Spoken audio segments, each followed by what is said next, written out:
नमस्कार, माउन्टेन संवादमा स्वागत छ। म सचिता बुढाथोकी। हामी संवादमा विशेष गरी समसामयिक विषयमा संवाद गर्नेछौँ। अहिले यति बेला नेपाली कांग्रेसमा एकाएक शेखर पक्षले एउटा बैठक बोलाएको छ। 2 दिन बैठक पनि चल्यो र जहाँ बैठकमा हेर्ने भने पार्टीका सभापति शेरबहादुर देउवालले मनलाग्दी गरेको, मनपरी गरेको भनेर असन्तुष्टिहरू छत्ताछुल्लो रूपमा पोखिएका छन् र समाचार पनि हरेक मिडियामा छ्यापछ्याप्ती रूपमा आइसकेको छ। वास्तवमा सभापति देउवालले शेखर पक्षलाई जुन हिसाब किताब नगरेको, भागभण्डा नमिलाएको र विधान मिचेको भनेर आरोप पनि लगाएका छन्। वास्तवमा सत्य कुरा के हो, यो विषयमा आज हामी बुझ्नेछौँ र नेपाली कांग्रेसमा यस्ता खालका विवादहरू देखिन्छ। बाहिर एकता छ, बाहिर आदर्शको कुरा गर्छ नेपाली कांग्रेस, राष्ट्रियताको कुरा गर्छ, तर पनि कांग्रेसभित्रको यो आन्तरिक द्वन्द्व, आन्तरिक लोकतन्त्र भने सधैँ पनि धरापमा हामीले देख्न सक्छौँ। अहिले प्रदेश र केन्द्रको निर्वाचनको मुखमा नेपाली कांग्रेसभित्र देखिएको यो गुट उपगुटको यो भेलाले के सङ्केत गर्छ र गठबन्धन पनि छ। यो गठबन्धन लिएर नेपाली कांग्रेस अगाडि बढ्छ कि बढ्दैन र सँगसँगै एसपीपीमा पत्र पठाइसकेको भने तापनि प्रवक्ता शिवा लम्सालले अध्ययन भइरहेको तर पत्र पठाइ नसकेको भनेर समाचारमा पनि आइसकेको छ। महँगी बढेको छ। काठमाडौँ महानगरको चोक चोकमा ती गरी खाने मजदुरहरूले अब त्यहाँ बसेर कुनै पनि गरी खान नपाउने भनेर महानगरले भनिसकेपछि त्यहाँका गरिब जनताहरू हाबासी चलेको छ। देशमा आर्थिक सङ्कट छ, विभिन्न खालका समस्यामा यति बेला देश पुगिसकेको छ, तर राजनीतिक ठुला भनेका ती पार्टीहरू मौन बसेका छन्, आन्तरिक घर झगडामा व्यस्त छन्। वास्तवमा नेपाली कांग्रेसको विधान विधि, भातृ संगठन सबै अस्तव्यस्त छ। पदाधिकारी लगायतका सबै कुराहरू निकै कमजोर देखिएको छ। के सभापति असफल भएका हुन् त लगायतका विषयमा संवाद गर्नेछौँ र संवादको लागि आज हामीले बोलाएका छौँ नेपाली कांग्रेसका केन्द्रीय सदस्य, त्यसैगरी उहाँ प्रभावशाली नेता पनि हुनुहुन्छ, जाजरकोटबाट प्रतिनिधित्व पनि गर्नुहुन्छ र उहाँ संविधान सभा सदस्य पनि रहनु भएको छ, राजीव विक्रम शाहज्यूलाई आजको संवादमा हामीले बोलाएका छौँ। यहाँलाई स्वागत छ। धन्यवाद सचिता। सर्वप्रथम त नेपाली कांग्रेसमा 2 दिन अगाडि मात्र डाक्टर शेखर पक्षको भेला बस्यो, यसलाई कसरी लिनुहुन्छ? मैले यसलाई कसरी लिएको छु भनेदेखि हामी एक नेपाली कांग्रेस भने लोकतन्त्र र सिस्टममा मान्यता र मूल्यता गर्ने पार्टी हो र पार्टीभित्र एक पक्ष बसेर कन्स्ट्रक्टिभ क्रिटिसिजम, कन्स्ट्रक्टिभ सजेसन दिन्छ भने चाहिँ यो स्वागत योग्य छ र हाम्रो पार्टीभित्र यस्तो छलफल हुनुपर्छ। एक किसिमको एउटा सिस्टममा चल्नुपर्छ र कन्स्ट्रक्टिभ, किनभने त्यहाँ चन्द्र भण्डारीज्यूले पनि त्यही शब्द युज गर्नुभएको छ, कन्स्ट्रक्टिभ सजेसन भनेर भन्नुभएको छ। कन्स्ट्रक्टिभ सजेसन दिनलाई चाहिँ एकदम राम्रो कुरा हो। यो पार्टी सभापतिले स्वागत गर्नुपर्छ र उहाँहरूको पनि यो कन्स्ट्रक्टिभ क्रिटिसिजमको लागि आत्मा लिएर उहाँले पनि यसको माग पुरा गर्नुपर्छ जस्तो लाग्छ। पार्टी सभापतिले मलाई लाग्छ यो पुरा गर्न नसकेको होइन, तर भर्खर हामी स्थानीय चुनावमा अल्मलिया थियौँ। त्योभन्दा अगाडि एमसीसीमा पनि हाम्रो देश अल्मलिराखेको बेलामा चाहिँ पार्टी सभापतिले पुरा ध्यान त्यता दिँदाखेरि र यो पास गर्नलाई सफल पनि हुनुभयो। त्यसको लगत्तै यत्रो एक चरणमै यत्रो ठुलो स्थानीय चुनाव देशभरिमा उहाँकै नेतृत्वमा सफल भएको छ। नेपाली कांग्रेसको रिजल्ट पनि गठबन्धन गरेर नि राम्रै रिजल्ट आइराखेको छ। त्यसैले यो व्यस्तताको कारणले चाहिँ यो विभागहरू चाहिँ गठन भएको छैन जस्तो लाग्छ। तर सभापतिको कार्यशैलीप्रति प्रश्न नै उठाउनु भएको छ वरिष्ठ नेता रामचन्द्र पौडेल लगायतका। डाक्टर शेखर पक्षले के भनेको छ भने हामीलाई बेवास्ता गरियो, महामन्त्रीको जो संविधानमा लेखिएको, कानुनमा लेखेको भूमिका खोसियो भने यो खालका चिडचिडापन देखिया छ क्या पार्टीभित्र। मलाई कस्तो लाग्छ भनेदेखि हामी 14औं महाधिवेशनको मोडमा जाँदाखेरि चाहिँ 14औं महाधिवेशनको नारा के थियो भनेदेखि एकीकरणको नारा थियो। जसले जित्छ पार्टी एकीकरण भयो। अब 60-40 हटाउने र पार्टीलाई चाहिँ एकीकरण गरेर अगाडि बढाउने भन्ने किसिमको छ। र तपाईले यसो केन्द्र कमिटीको सङ्ख्या हेर्नुभयो भने पनि बहुमत अल्पमतमा कुरा हेर्नुभयो भने प्रदेशहरूको पनि हेर्दाखेरि भने पनि सभापतिकै पक्षमा बहुमत छ र सभापतिले मलाई लाग्छ बारम्बार उहाँले चाहिँ भनौँ न बैठक बोलाएर विपक्ष शेखर डाक्टर साहबको पक्षलाई पनि बोलाएर खास गरेर महामन्त्रीहरूसँग निकै छलफल गरेर पार्टीलाई अगाडि बढाउन खोजिरहनु भएको छ। मैले अघि भने यही एमसिसी स्थानीय तहका कारणले चाहिँ व्यस्तताका कारणले चाहिँ यो हाम्रो विभागहरू गठन नभएको होला। महामन्त्रीज्यू गगन थापा लगायत अरू कृष्ण सितौलाज्यूले पनि अब लगत्तै यो 1-2 हप्तामा हाम्रो 26 गते चाहिँ केन्द्र सदस्यको बैठक बोलाइएको छ। त्यस बैठकले चाहिँ निर्णय गर्छ र 2-3 हप्तामा विभागहरूको पनि चुनाव हुने र भातृ सङ्गठनहरूको पनि चुनावको तय हुने र विभागहरू पनि गठन हुने भनेर नेताहरूबाट आवाज आइराखेको छ। भनेपछि यो जुन बैठक डाकियो नि डाक्टर शेखर पक्षी सामान्य हो, अब कुनै गम्भीर भएर लिनुपर्ने स्थिति छैन। मलाई कस्तो लाग्छ भनेदेखि नेपाली काङ्ग्रेसको इतिहासमा नराम्रो गयो नि त नेपाली काङ्ग्रेसको इतिहासमा चाहिँ यो पक्ष र विपक्ष संस्थापक र इतर पक्ष भनेर चलिराखेको छ। मेरो के सुझाव छ भनेदेखि अब अहिले भर्खर केन्द्र सदस्य भएको नाताले चाहिँ मेरो सुझाव के छ भनेदेखि हामी 46 सालदेखि हाम्रो भोट पर्सेन्टेज हेर्नुभयो भने 46 सालमा हामीले जित्दाखेरि 36% थियो।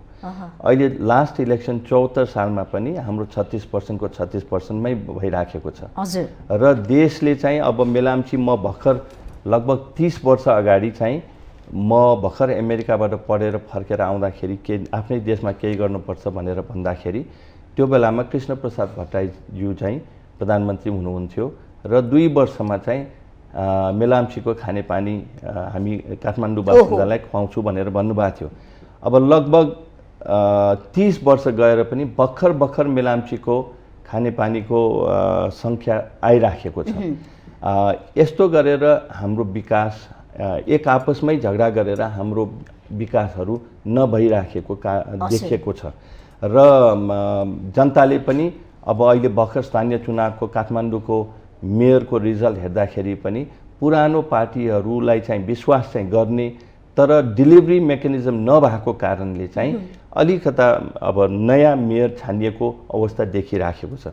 त्यसैले अब पुरानो पार्टीहरूले पनि के सोच्नुपर्छ भनेदेखि यो सत्ताको लागि लडाईँ मात्रै गर्ने होइन, कन्स्ट्रक्टिभ क्रिटिसिजम गरेर एउटा सिस्टम पार्टीलाई चाहिँ सिस्टममा ढाल्नुपर्छ र सिस्टम लोकतन्त्र हामी अब नेपाली काङ्ग्रेस लोकतन्त्रवादी भन्छौँ, डेमोक्रेटिक भ्याल्युजमा भनौँ न विश्वास गर्ने भन्छौँ, तर हामीले चाहिँ एक आपसको लडाइँलाई नि प्राथमिकता दिएर हामीले हाम्रो देशलाई चाहिँ सिस्टममा ढाल्न नसकेर र विकासको योजनाहरू चाहिँ अगाडि बढाउन नसकेर लामो समयसम्म पनि हामीले प्रतिबद्धता गरेको तपाईले भन्नुभयो कृष्ण प्रसाद भट्टराईकै चर्चा गरौँ न। उहाँले खानेपानी देशभरि दिन्छु भन्नुभएको थियो, उहाँको सपना योजना आजसम्म नेपाली काङ्ग्रेस पुरा गर्न सकेका छैन।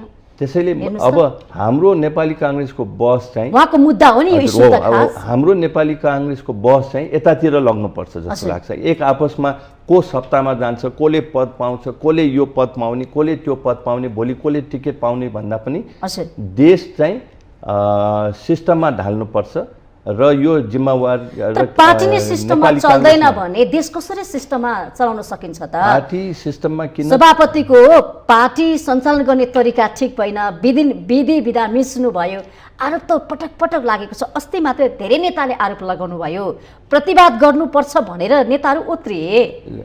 13 अधिवेशनको किन यस्तो समस्या देखा पर्छ? 13 अधिवेशनमा समीक्षा गरौँ भने अलिकता विभागहरूलाई गठन गर्नलाई चाहिँ ढिलो भएकै हो। तर सभापतिले ढिलो के कारण भएको भनेदेखि सभापतिले अर्को पक्षलाई बोलाउँदा एउटा भाग छुटाउँदा पनि उहाँहरू नआएर उहाँहरू आउने तर नआउने गर्दै त्यो ढिलो भएर त्यो विभागहरू राम्रोसँग गठन हुन सकेन। यो अहिले 14मा अधिवेशन सकिएपछि लगभग 6 महिना भइसक्यो सर्टिफिकेटहरू केन्द्र सदस्यहरूले पाएको।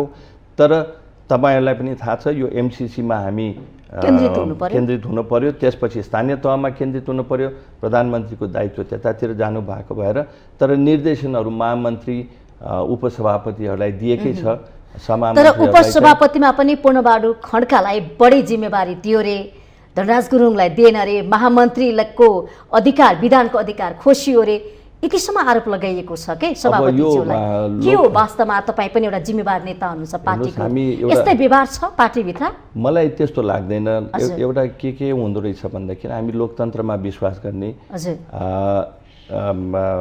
पार्टी भएको भएर हाम्रो विधानलाई चाहिँ सभापतिलाई चाहिँ कमजोर बनाउनु हुँदैन भन्ने मेरो पनि धारणा छ। सभापतिलाई कमजोर बनायो भने चाहिँ पार्टी नै कमजोर हुने छ।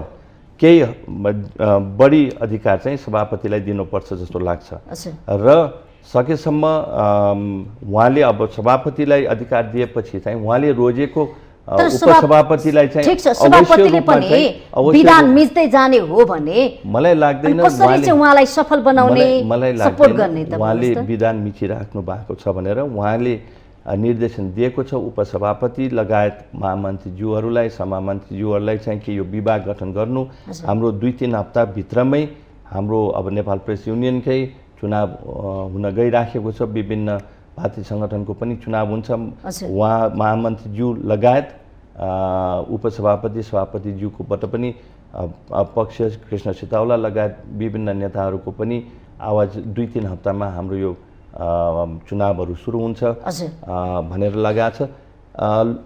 लोकतन्त्रमा विश्वास गर्ने पार्टीभित्रको समीक्षा अथवा छलफल चाहिँ कन्स्ट्रक्टिभ हुनुपर्छ र यसलाई समीक्षा पनि गर्नुपर्छ। समीक्षाको रूपमा लिनु भएन। पार्टीभित्रको जुन कार्यशैली गतिविधिलाई तपाईँ नजिकबाट निहाल्दाखेरि सभापतिको कमजोरी भन्दा पनि सभापतिमाथि प्रहार गरिएको हो नियोजित। मलाई लाग्दैन अब एउटा जुन विधान मिचेको आरोप लागिरहेछ नि, जस्तो डाक्टर शेखर पनि महामन्त्रीको अधिकार खोसेको कुरा, प्रयोग नदिएको कुरा। मलाई लाग्दैन महामन्त्रीको अधिकार खोसिया छ जस्तो लाग्छ।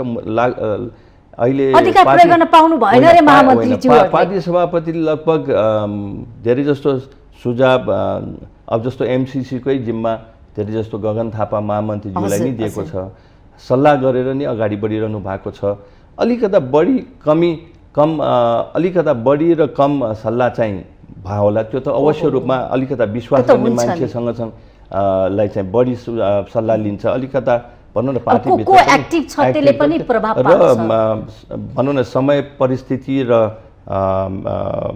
भनौँ न त्यो इस्यु अनुसार चाहिँ सभापतिले चाहिँ जिम्मा दिएको छ जस्तो लाग्छ।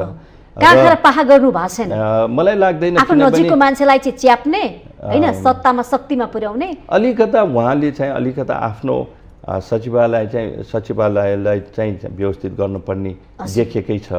किनभने अब अहिले हामी सप्ताहमा गएर पनि धेरै गाउँका मान्छेहरू आउँछ। अब प्रधानमन्त्रीलाई सबै मान्छेहरूलाई भेट्नलाई पनि टाइम त हुँदैन। देश चलाउने कि पार्टी कार्यकर्ताहरूलाई भेट्ने भन्ने पनि हुन्छ। तर नेपालमा चाहिँ राजनीति गर्दाखेरि गाउँबाट आएका मान्छेहरूले चाहिँ यहाँसम्म आएपछि चाहिँ प्रधानमन्त्रीको एकचोटि चाहिँ दर्शन भेट पाऊँ भन्ने चाहिँ हुँदो रहेछ।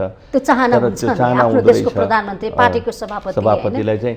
त्यसलाई चाहिँ अलिकति व्यवस्थित त्यस्तै गरेर म बिहानदेखि बेलुकासम्म उहाँले भनौँ न कार्यकर्ता लगायत देखिराखेको छु। त्यस बावजुद पनि उहाँले चाहिँ भनौँ न राम्रै पर्फर्मेन्स जस्तो हाम्रो फरेन रिलेसनमा पनि राम्रै भइराखेको छ। भनेपछि प्रधानमन्त्री पार्टीको सभापतिको प्रस्तुतिकरण एकदमै राम्रो छ। म चाहिँ असन्तुष्टि केही छैन। मलाई कस्तो लाग्छ भनेदेखि समय अनुसार चाहिँ उहाँले चाहिँ चल्न सक्नु भएको छ। भनौँ न रिजल्ट चाहिँ ओरिएन्टेडै भएको छ।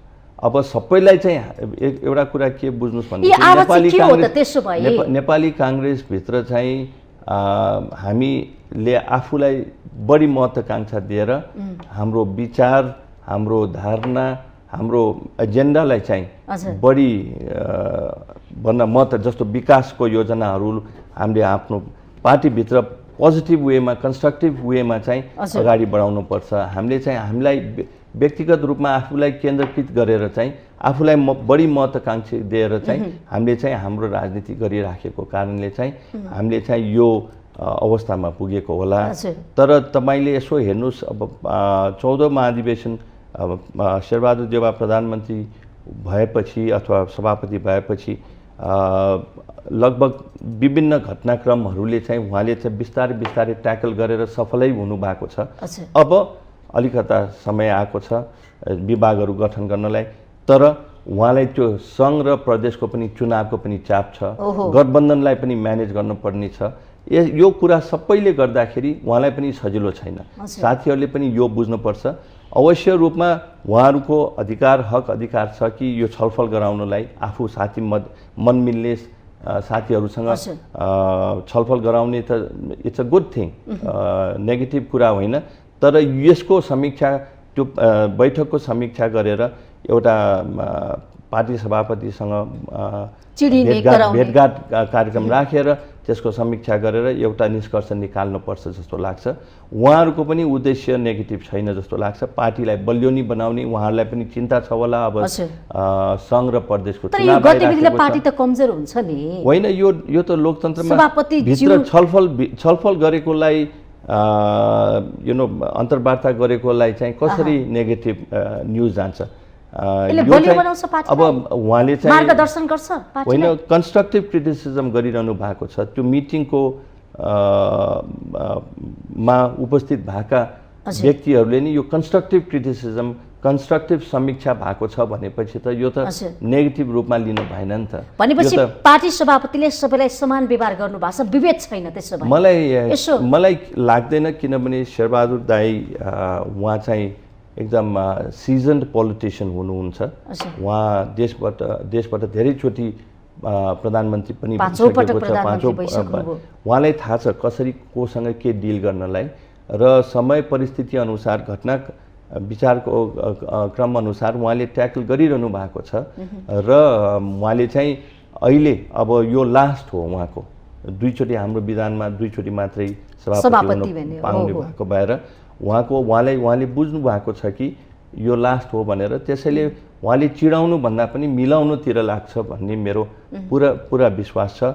अरू साथीहरूले पनि यसलाई यसरी नै लिनुपर्छ।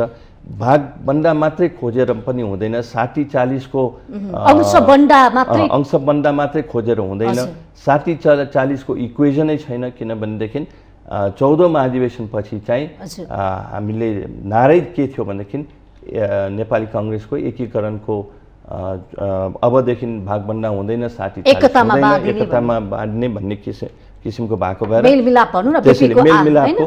त्यसैले 60-40 भागभन्दा माग्नु भन्दा पनि कन्स्ट्रक्टिभ वेमा चाहिँ सभापतिसँग नेताहरूको प्रवृत्ति त्यही छ त। अहिले हेर्नुस् त त्यही दोहोरियो, अहिले पनि 60-40 कै व्यवहार देखाए त नेताहरूले। हिजोदेखि त्यो लागेको बानी त्यो छुट्नलाई अलिकता गाह्रो होला। तर उहाँहरूले स्पष्ट रूपमा यो के बुझ्नु पर्यो भनेदेखि अबदेखि 60-40 छैन। अबदेखि कन्स्ट्रक्टिभ वेमा चाहिँ सभापतिज्यूलाई चाहिँ अप्रोच गरेर अथवा केन्द्र कमिटीको बैठकमा लिएर आयो भने हामीहरू धेरै युवाहरू अब मेरो एज अनुसार त म चाहिँ बुढा भइसकेँ, तर नेपाली कांग्रेसमा मलाई पनि युवा भन्ठान्छ। हामीहरूको के छ भनेदेखि कन्स्ट्रक्टिभ वेमा चाहिँ मुद्दाहरूलाई चाहिँ प्रस्तुत गर्यो भने चाहिँ हामीले सपोर्ट गर्छौँ। र हामीले चाहिँ हामी पार्टीभित्रको एउटै पार्टी र विचारको मान्छे हो र हामीले समेट्ने, जस्तो मेरो कर्णाली प्रदेशमा पनि निकै अहिले भनौँ न एक लौटी ढङ्गमा चाहिँ हामीले जितेको छौँ सभापतिको पक्षले चाहिँ। यसले गर्दाखेरि हाम्रो स्थानीय चुनावको सुर्खेतमा चाहिँ अलिकता साथीहरूको चाहिँ असन्तुष्टि, हामी सुर्खेतको राजधानीमै नगरपालिकामा हारेको भएको भएर चाहिँ हार बेहोर्नु पर्दाखेरि चाहिँ अलिकता आरोप प्रति आरोप आइराखेको छ। र हामीले चाहिँ सङ्घ र प्रदेशको चुनावलाई पनि मध्यनजर गर्दाखेरि चाहिँ हाम्रो यो एक्सट्रिम फ्याक्सनलाई चाहिँ यो दूरीलाई चाहिँ कम गर्नुपर्छ जस्तो लाग्छ। र म त्यो एरियाको केन्द्र सदस्य भएको भएर चाहिँ मेरो रोल चाहिँ त्यो दूरीलाई अब हामी यो कांग्रेसको यो विवादको असन्तुष्टिको निष्कर्ष चाहिँ के हो भन्दिनुस् न, यो के हो खास? अब मैले अघि भने नि, हामीहरू लोकतन्त्रमा विश्वास गर्ने व्यक्तिहरू अथवा पार्टी कार्यकर्ताहरूले चाहिँ सधैँ आफूलाई केन्द्रकृत, आफ्नो पद, आफ्नो आफूलाई केन्द्रकृत गरेर लाई चाहिँ अगाडि बढ्यो भने हाम्रो सफल हुँदैन। नेपाली कांग्रेसको तपाईले 46 सालदेखि अहिलेसम्म हामीलाई जनताले विश्वास गरेको छ, मत दिइराखेको छ। हामी लार्जेस्ट पार्टी विभिन्न भनौँ चुनावमा भइराखेको छ, तर हाम्रो कमी कमजोरीलाई पनि यो एक आपसमा अन्तर्द्वन्द्व र हामीले चाहिँ हाम्रो पार्टीलाई चाहिँ गाउँ फर्काउने अभियानतिर नलगेर 36%बाट अब हामीले चाहिँ हाम्रो पार्टीलाई 44%तिर लग्ने, कसरी लग्ने वडा तहमा त्यस्तो मिटिङहरू लगाएर निर्देशन दिएर केन्द्र कमिटीमा त्यस्तो छलफल त्यस्तो किसिमको घर घर जाउँ, कांग्रेस जिताउँ, कांग्रेसको प्रति आकर्षण बढाउँ हो जस्तो हाम्रो स्थानीय तहमा हामीले चुनाव हुनुभन्दा अगाडि त्यही अभियान चलाएको थियौँ। अहिले पनि हामीले चलाउनु पर्छ। वडा तहमा लगेर वडामा निर्देशन के दिनु पर्यो भनेदेखि कसरी नेपाली कांग्रेसलाई चाहिँ पपुलर बनाउने, कसरी मान्छेहरूलाई चाहिँ बलियो बनाउने, नेपाली कांग्रेस भनेको पार्टी के हो भने जनताले अझसम्म बुझेको छैन, के गर्छ। गाउँतिर लगेर 44%तिर लग्यो भने हामीले पनि हाम्रो 36%बाट 44% मा पुर्याउन सक्यौँ भने चाहिँ अहिले जस्तो यो गठबन्धनहरू पनि गरिरहनु पर्दैन जस्तो लाग्छ। किनभने हाम्रो र देशले पनि एक किसिमको एउटा नयाँ डाइरेक्सन लिन्छ। यस्तो यतातिर चाहिँ फोकस दिन पर्यो। यतातिर हाम्रो केन्द्रको बैठकहरू बोलायो भने पनि यतातिर डिबेट लाग्नुपर्छ।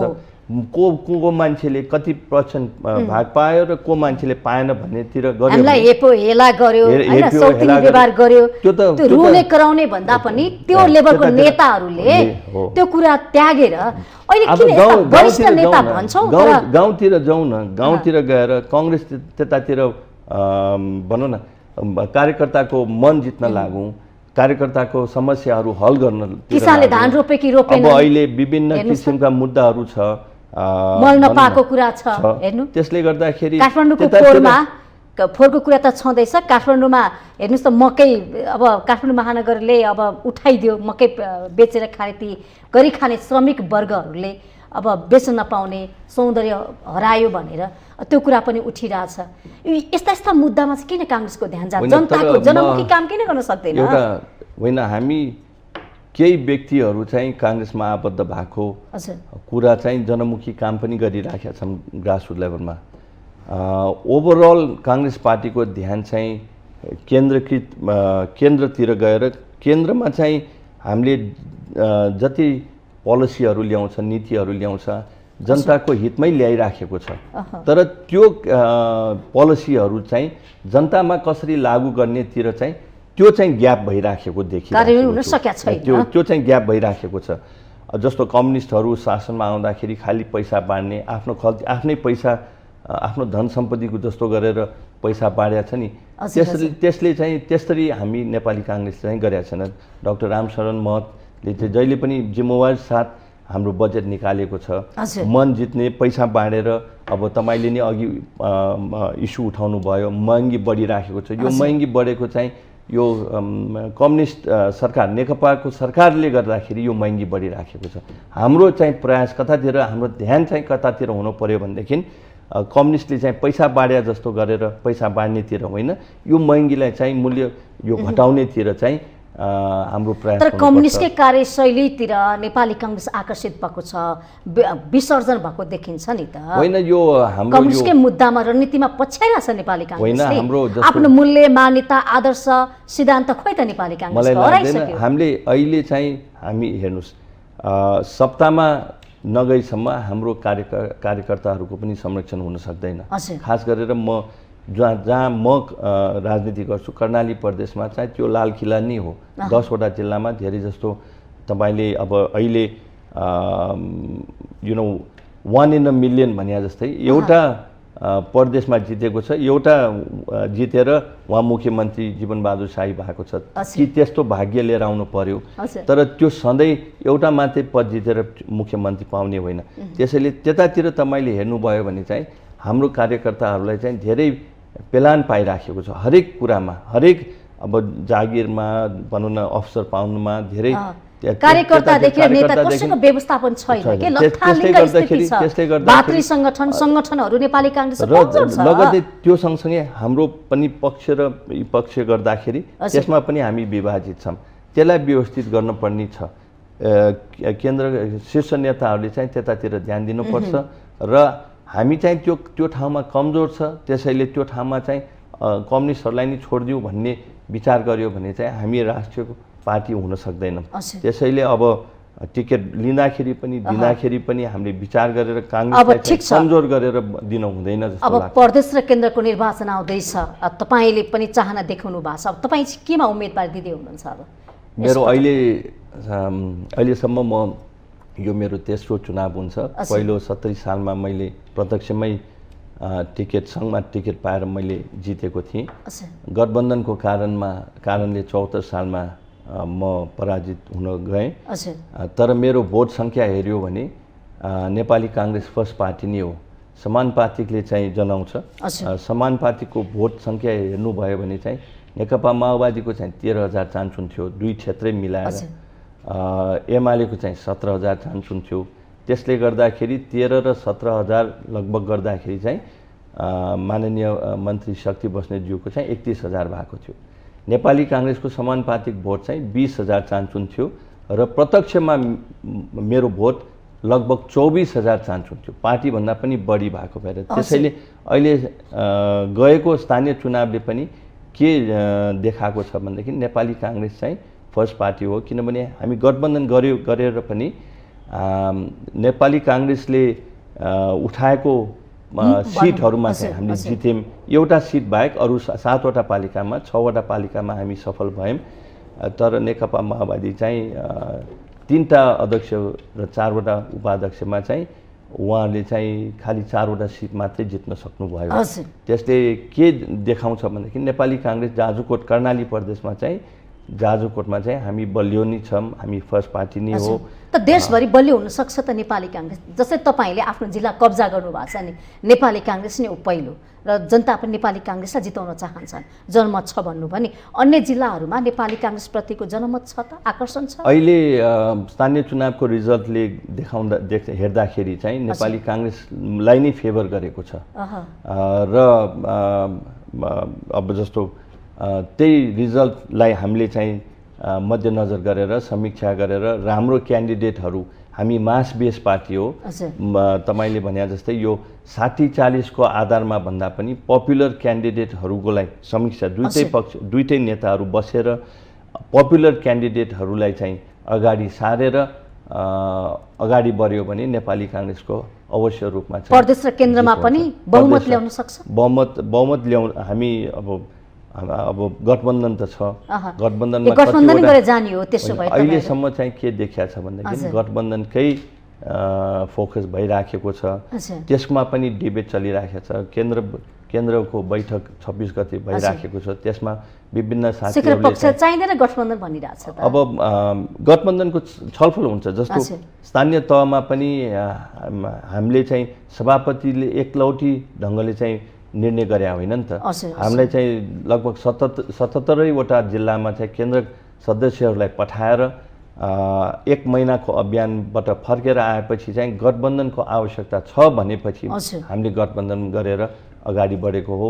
त्यसको रिजल्ट पनि राम्रै आएको छ। त्यस्तै गरेर अब अहिले फेरि केन्द्रको बैठकले चाहिँ समीक्षा गर्छ होला, केन्द्र सदस्यहरूलाई चाहिँ विभिन्न जिल्लामा पठाउँछ होला, त्यसको समीक्षा हुन्छ अनि त्यसपछि टिकट बाँडिन्छ होला।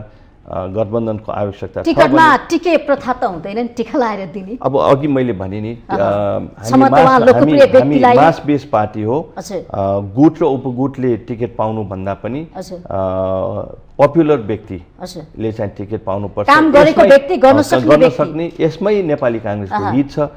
यो नभएको कारणले नि नेपाली काङ्ग्रेसको भोट सङ्ख्या पहिलादेखि 46 सालदेखि अहिलेसम्म 36%मै बसेको छ। यो मुद्दाहरू उठाउँदाखेरि विधान अनुसार पार्टी चलिराखेको छैन यो त्यो भन्ने आरोप लगाउने नेताहरूले चाहिँ त्यतातिर सधैँ त्यही मुद्दा भन्दा पनि पार्टीको विचार र पार्टीलाई कसरी अगाडि बढाउनेतिर ध्यान दिनुपर्छ। र मेरो पक्ष र तेरो पक्ष भन्दा पनि हामी मास बेस पार्टी भएको भएर मासमा जो पपुलर छ त्यसलाई चाहिँ अगाडि बढाए भने चाहिँ नेपाली सम्भव छ, अवश्य रूपमा सुनिश्चित जित हुन्छ जस्तो। राम्रो व्यक्तिले टिकट पाउँछन् र त्यसमा साथ पनि दिनुपर्छ। कुनै ठाउँमा अब हाम्रो भर्खर अधिवेशन सकिएको थियो, कोही व्यक्तिहरूले जित्यो, कोही पक्षले हार्यो। त्यसले गर्दाखेरि कुनै ठाउँमा चाहिँ अलिकता अन्तर्घातको पनि कुरा आएको छ, त्यसलाई समीक्षा गर्नुपर्ने छ। त्यो समीक्षा गर्दाखेरि चाहिँ अब मैले चाहिँ अब नजित्ने साथीहरूको ले चाहिँ पार्टीकै विचारलाई सहयोग गरेको भए त उनीहरू झन् महान हुन्थ्यो होला। धेरै ठाउँमा यो देखिएको छ, साथ दिएकै छ। साथ दिएको साथी कांग्रेसलाई नै हराउँछ के? धेरै जस्तो यो पुरानो रोग हो। कांग्रेसले अर्को कांग्रेसलाई हराइरहेछ। अब अहिले यो नयाँ पुस्ताले चाहिँ यो सोचलाई चाहिँ परिवर्तन गरेर अगाडि गर्नुपर्छ कि के भन्नेदेखि पद एउटाले पाएँ, मैले पाएन होला, तर भोलि जागिर चाहिँ मेरो कार्यकर्ताले पाउँथ्यो नि। जागिर मेरो कार्यकर्ताले पाउँछ, पद उसले पायो भने पनि जागिर अथवा ठेकापट्टा अथवा भनौँ न बढुवा सरुवा रोजगारीको अथवा कार्यकर्ताको हितमा हामीले काम गर्न सकिन्छ। हामी 3 वर्ष हामी सत्ताबाट बाहिर बस्यौँ नेकपाको गठबन्धन हुँदाखेरि। म एकचोटि पनि सिंहदरबारभित्र पसिनँ। हामीले एकैचोटि अकस्मात हाम्रो सरकार आउँदाखेरि प्रधानमन्त्रीलाई बधाई दिन्छु भनेर जाँदाखेरि प्रधानमन्त्रीको अफिसै चेन्ज भइसकेको रहेछ, गृह मन्त्रालय पनि चेन्ज भइसकेको रहेछ। त्यस्तो परिस्थितिमा हामीलाई पुर्याइसकेको थियो।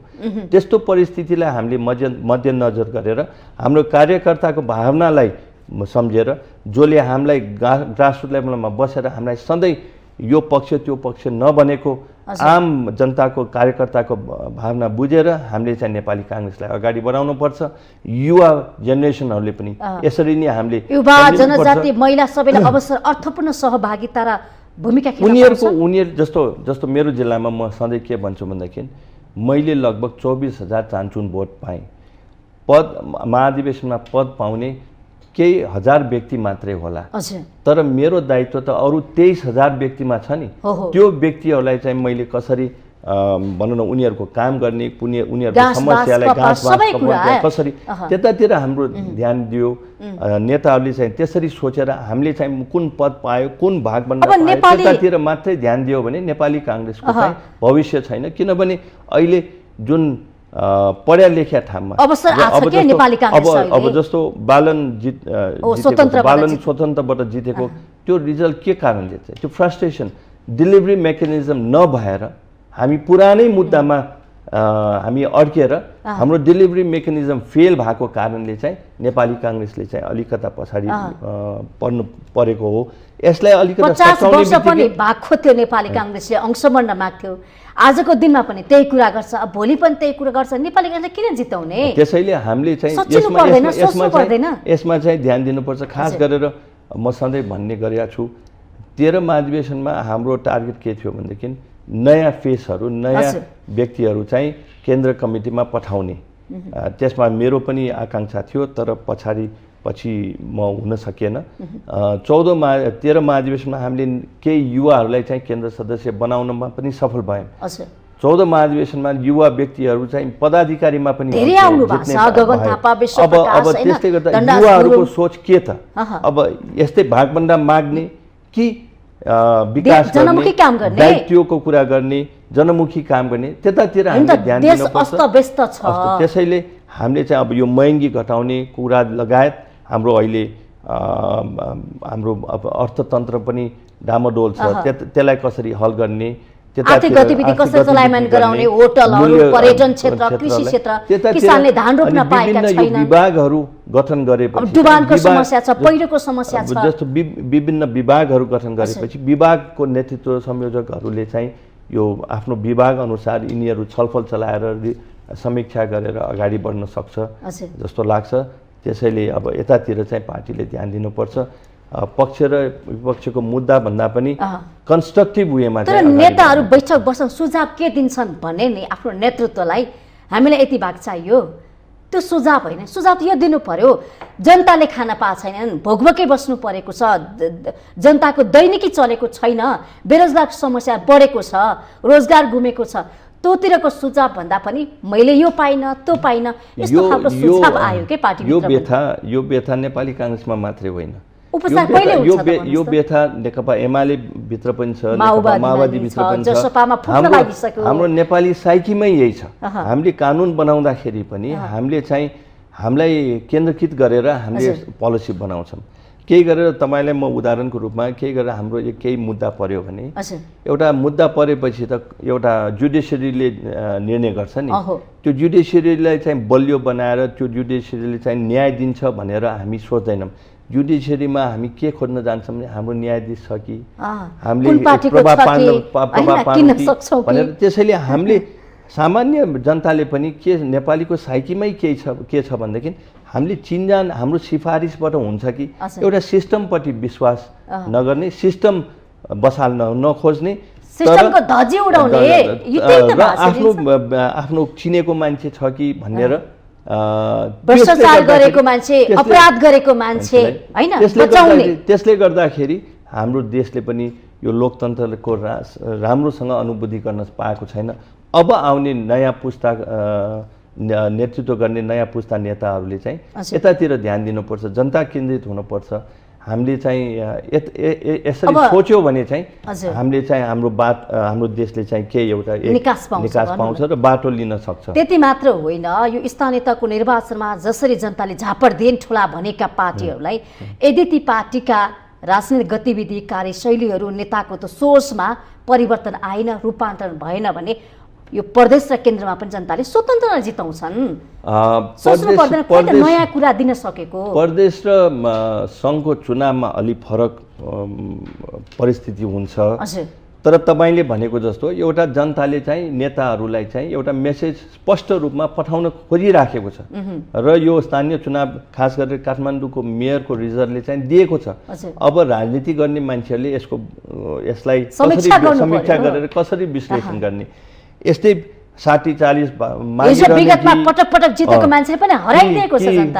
कन्स्ट्रक्टिभ क्रिटिसिजम गरेर कन्स्ट्रक्टिभ समीक्षा आफ्नो गुट पनि किनभने यो त लोकतन्त्रमा चाहिँ राम्रो प्र्याक्टिस हो भनौँ न, सबैले उठ्न पाउँछ, उम्मेदवार दिन पाउँछ होइन। राम्रो समीक्षा गरेर यो भएन त्यो भनेको छलफल गरेको त राम्रो अभ्यास हो, तर के सब्जेक्टमा अभ्यास भइरहेको छ, 60-40मा कि जनताको मुद्दालाई लिएर कि त्यतातिर हामीले चाहिँ काङ्ग्रेसलाई लिनुपर्छ। त्यसरी त्यतातिर हामीले चाहिँ काङ्ग्रेस पार्टीलाई चाहिँ धकलेर हाम्रो बसहरू चाहिँ त्यतातिर धकलियो भने चाहिँ प्रमुख प्रतिपक्षमा बस्दा पनि नेपाली काङ्ग्रेस मौन भई जनताको मुद्दा उठाउन सकेन भने आरोप खेप्नु परेको थियो। अहिले सत्तामा हुँदा पनि जनताको इस्युमा किन काम गर्न सकेन? गठबन्धनको सरकार छ, असफल भएको छ, यसको औचित्य पनि छैन भन्छन्। यो चाहिँ कस्तो भने नि सत्ता र शक्तिमा टिकिरहनको लागि भर्याङ जस्तो हुन्छ। मलाई दोस्रो यो 14औं महाधिवेशनपछि प्रधानमन्त्रीको पर्फर्मेन्स पहिला भन्दा धेरै राम्रो भएको मैले देखेको छु, किनभने हामी अन्तर्राष्ट्रिय फिल्डमा पनि उहाँ धेरै इन्डियाकै कतिचोटि प्रधानमन्त्रीको स्टेट भिजिट भयो, तपाईँ नै समीक्षा गर्नुहोस् न। अमेरिकाको, चाइनाको अन्तर्राष्ट्रिय सम्बन्धहरू जे हाम्रो दूरता थियो त्यसलाई कम भइराखेको छ। जस्तो अहिले मुक्तिनाथमै हेर्नुहोस् न, अहिले कोरोना थियो, मुक्तिनाथ र लुम्बिनीमा मोदीको यात्रा भ्रमण हुने बित्तिकै अहिले मुक्तिनाथमा टेक्ने ठाउँ छैन, इन्डियन टुरिस्टहरू आएर लुम्बिनीमा पनि त्यस्तो भइराखेको छ।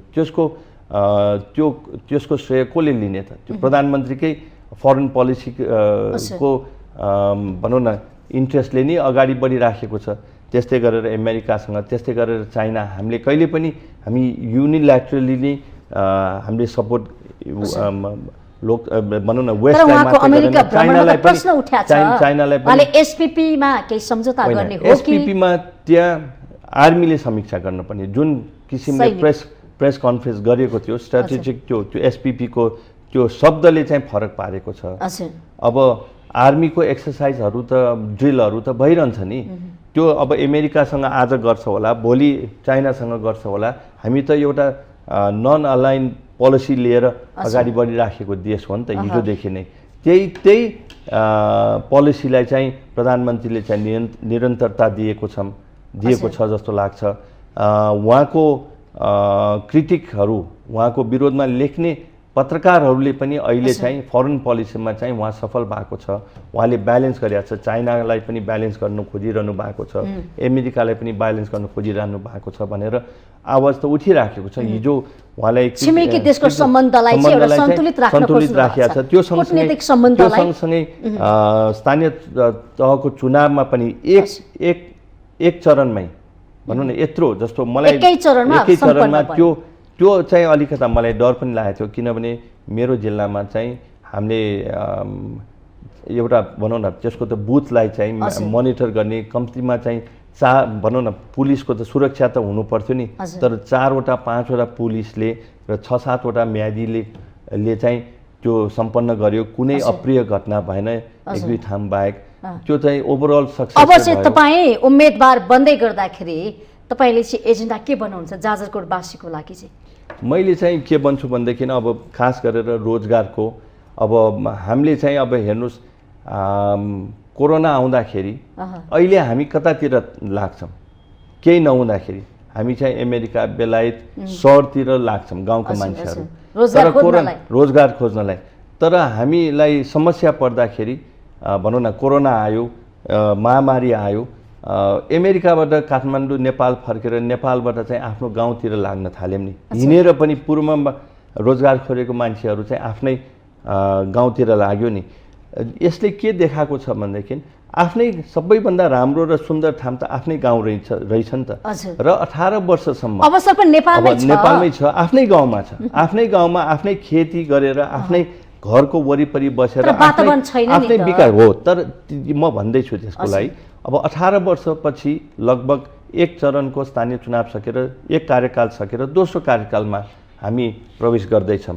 पहिलो कार्यकालमा चाहिँ अलिकता हाम्रो प्र्याक्टिस भएन। धेरै जस्तो अध्यक्षहरूले आफूलाई गाडी किन्दैमा इन्फ्रास्ट्रक्चर बनाउँदैमा सम्पत्ति जोड्दैमा गएको छ। अब यसलाई अलिकता टाइट गरेर यसलाई समीक्षा गरेर दोस्रो कार्यकाल चाहिँ हाम्रो गाउँपालिकाहरूलाई चाहिँ व्यवस्थित गरेर पूर्वाधारहरू बनाएर सुविधा र राम्रो वातावरण त हाम्रै गाउँमा छ नि। अर्ग्यानिक खानै हो भने पनि त्यहीतिर छ। त्यसैले अबतिर हाम्रो चाहिँ हाम्रो ध्यान भनेको चाहिँ हाम्रो अब स्कुलमा युवाहरूलाई देश आफ्नै बनाऊ। अब हरेक गाउँपालिकामा एउटा राम्रो हाई स्कुल, 10वटा स्कुल भन्दा पनि एउटा राम्रो हाई स्कुल, एउटा राम्रो मध्य भनौँ न मिडल स्कुल, प्राइमेरी स्कुल, यसलाई ध्यान दिएर त्यसले गर्दा एउटा कुरा चाहिँ के हुन सक्छ भने तपाईँ स्वयं अमेरिकामा धेरै वर्ष बसेर ओहो म अमेरिकामा पलायन हुने होइन, यहाँ हराउने भन्दा पनि मेरो आफ्नै अस्तित्व छ हैन। तपाईँले नेपालमा जन्म लिइसकेपछि आफ्नो दायित्व होला, म नेपालको छोरो, नेपालीको छोरो, मेरो देश नेपाल हो, मैले नेपालको लागि केही दिनुपर्छ हैन। लिने भन्दा पनि दिनुपर्छ भने अमेरिकामा त्यस्तो सुखशैल छोडेर नेपाल आउनु भएको छ नि त। तपाईँ जाजरकोट बासिन्दाको लागि मात्र देशमै एउटा राजनीति गरेर केही दिनुपर्छ भनेर तपाईँले सोच बोकेर आउनु भएको छ भने अन्य युवा पनि आखिर त फर्किने आफ्नै देशमा हो नि त। 50 वर्षपछि फर्किँदा पनि देशको हालत आजको स्थितिमा भयो भने धिक्कार्ने मात्रै हुन्छ नि त। होइन, म तपाईँलाई के भन्छु भने अन्तमा हामी किन सङ्घर्ष गर्छौँ? आफ्नो घरबाट बाहिर किन निस्किन्छौँ? बिहानै पेट पाल्नको निम्ति नि हो नि। पेट पाल्न र क्वालिटी अफ लाइफ गर्नको निम्ति। तर क्वालिटी अफ लाइफ तपाईँले धनी भएर पनि तपाईँको क्वालिटी अफ लाइफै छैन भने त्यसको महत्त्वै छैन जस्तो लाग्छ। जस्तो अहिले नेपालमा म यही देखिरहेको छु, हामी सबै नेतादेखि व्यापारीदेखि होइन, जस्तो हामी पैसा कमाउनुतिर लागिराखेका छौँ। पैसा छ तर देश चाहिँ गरिब भइरहेछ, हामी व्यक्ति चाहिँ धनी भइराखेको छ, देश चाहिँ गरिब भइराखेको छ। अब चाहिँ देशलाई धनी बनाएपछि चाहिँ सबै एउटा गरिबले पनि एउटा वेलफेयर स्किमबाट उसले फाइदा लिन सक्छ। राम्रो बाटो सडक, अब जस्तो घरमा 2-3वटा गाडी होला तर गाडी हाँक्ने ठाउँ छैन, स्कुल बच्चा जन्माउँछौँ राम्रो स्कुल छैन, सरकारी स्कुलमा राजनीति मात्रै भइराखेको छ, प्राइभेट स्कुलमा चाहिँ पैसा कमाएर छुट्टी छ। त्यसैले देशलाई बलियो बनाऊ। हामी दुबई कटारहरू नेपालीहरू नि गएर बनाउन लाग्छौँ। त्यहाँ के फोकस गरिरहेको छ भने पहिला राष्ट्रलाई बलियो बनाऊ, हाम्रो पनि साइकी र हाम्रो पनि ओरिएन्टेसन त्यतातिर हुनुपर्छ। हामीले चाहिँ हाम्रो राष्ट्र, हामी व्यक्ति राष्ट्रलाई चाहिँ फोकस गरेर अगाडि बढ्यो भने चाहिँ देश हाम्रो चाहिँ सम्पन्न हुन्छ, सम्पन्न हुन्छ। जनता सम्पन्न हुन्छन्। हस्, संवादको लागि धन्यवाद यहाँलाई। धन्यवाद धन्यवाद। हजुर, आज हामीले कार्यक्रम माउन्टेन संवादमा नेपाली काङ्ग्रेसका प्रभावशाली नेता राजीव विक्रम शाहज्यूलाई बोलाएका थियौँ। कार्यक्रमबाट म पनि बिदा हुन्छु। माउन्टेन टेलिभिजन एचडी हेर्दै रहनुहोला। नमस्ते।